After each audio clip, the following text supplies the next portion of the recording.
Fenomena yang patut menjadi kewaspadaan bagi kita semua saat beraktivitas, apalagi hujan es ini merupakan fenomena yang tidak lazim terjadi di Indonesia, meskipun pernah terjadi beberapa kali. Kita akan lihat dulu pemirsa ya, sebenarnya apa itu hujan es.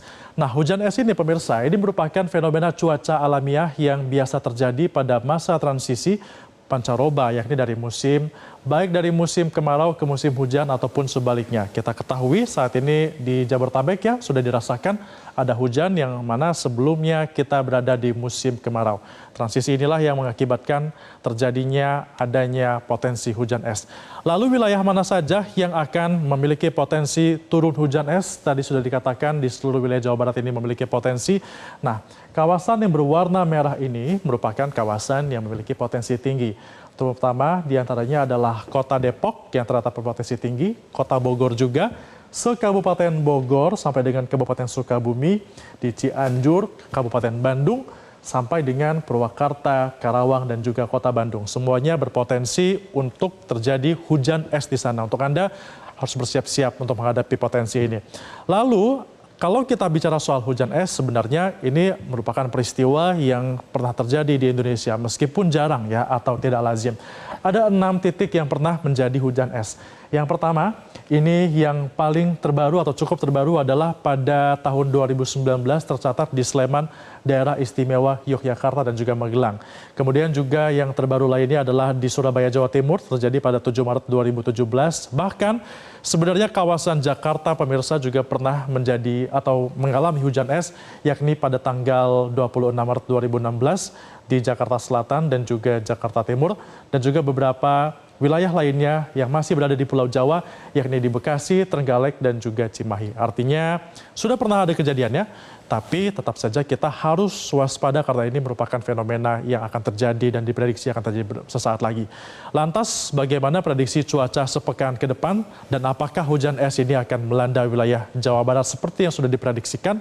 Kita akan membahasnya dengan Kepala BMKG Dwi Korita Karnawati yang sudah bergabung bersama kami. Bu Dwi Korita, selamat pagi. Bisa di-unmute terlebih dahulu, Ibu, suaranya? Selamat pagi, Mas Febrian. Baik. Assalamualaikum Iya. warahmatullahi wabarakatuh. Waalaikumsalam, Ibu Dwi Korita. Kapan prediksi akan terjadi hujan es di Jawa Barat? Bisa dijelaskan? Baik, jadi kami memprediksi potensi terjadinya hujan es masih dapat terjadi dalam 2 hingga 3 hari ke depan. Sehingga masyarakat dimohon untuk tetap tenang ya, namun juga jangan kaget lah. Waspada, jangan kaget. Hal itu adalah fenomena alam yang biasa. Dan sebaiknya juga berteduh menghindar ya, karena tetes-tetesnya itu es ya. Mestinya akan beda dengan tetes air ya. Jadi itu yang kami perlu sampaikan. Untuk wilayah yang harus waspada, Ibu, di mana saja? Seperti tadi yang sudah dijelaskan oleh Anda sebelum dengan saya, itu tadi antara lain ya ada di Sukabumi, ada di Bogor, ada di Depok, ada di Cimahi ya. Tapi prinsipnya adalah di wilayah sebagian wilayah Jawa Barat ya, terutama ini yang sudah ditayangkan pada peta ya. Jadi silakan nanti diakses di wilayah Jawa Barat yang merah itu ya, bagian barat ini, terutama wilayah Jawa Barat bagian barat. Demikian, Mas. Tadi Anda mengimbau juga kepada masyarakat bahwa jangan kaget ketika nanti hujan es terjadi. Sebenarnya ini bahaya tidak, Bu, buat masyarakat? Asal ya kita berteduh, menghindar. Yang dikhawatirkan bongkah esnya ini ya biasanya tidak sampai besar ya. Namun tentunya akan beda dengan hujan air ya kalau ketetes. Jadi berteduh, menghindar benda-benda yang mudah pecah atau rusak disingkirkan ya. Jangan sampai terkena ini batu-batu itu ya. Meskipun kami tidak memprediksi sampai bongkah besar itu tidak ya, biasanya kayak kerikil-kerikil seperti itu ya. Dan jangan diminum, jangan misalnya anak-anak untuk mainan diberi sirup, karena hujan es itu adalah air hujan yang menyapu polutan-polutan di udara. bahkan ada zat-zat yang juga beracun ya dari polusi tersebut yang terjebak di dalam bongkahan tersebut.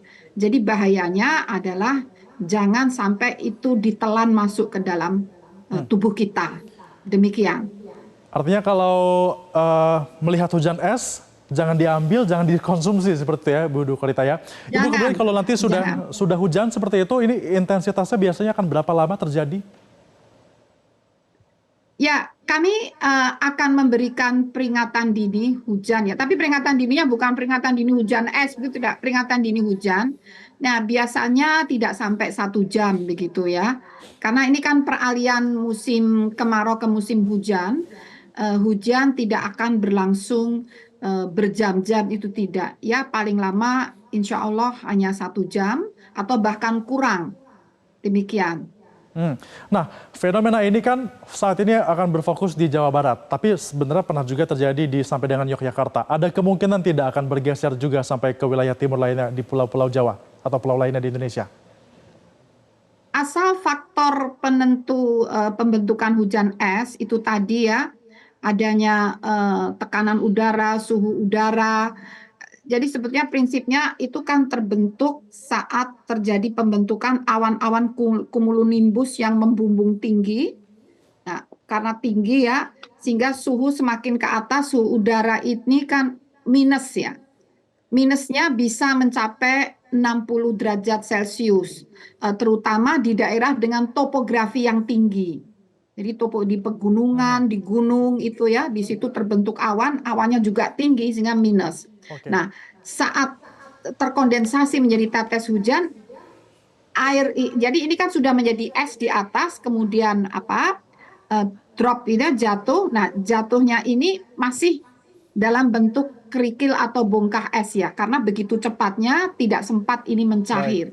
Jadi di wilayah lainnya seperti di Dieng, itu tadi di Jawa Tengah, ini masih mungkin terjadi juga. Jadi yang penting kondisi pembentukan ini tadi awan-awan ya, itu memungkinkan terjadi di sana, terutama di daerah topografi yang tinggi. Demikian. Baik, yang penting jangan kaget karena sudah ada peringatannya, kemudian jangan dikonsumsi, dan untuk lebih lanjut bisa langsung menuju ke portal-portal resmi milik BMKG ya. Terima kasih Ibu Dwi Korita Karnawati, Kepala BMKG, sudah memberikan penjelasan kepada kami. Selamat kembali bertugas dan juga beraktivitas, Bu Dwi Korita.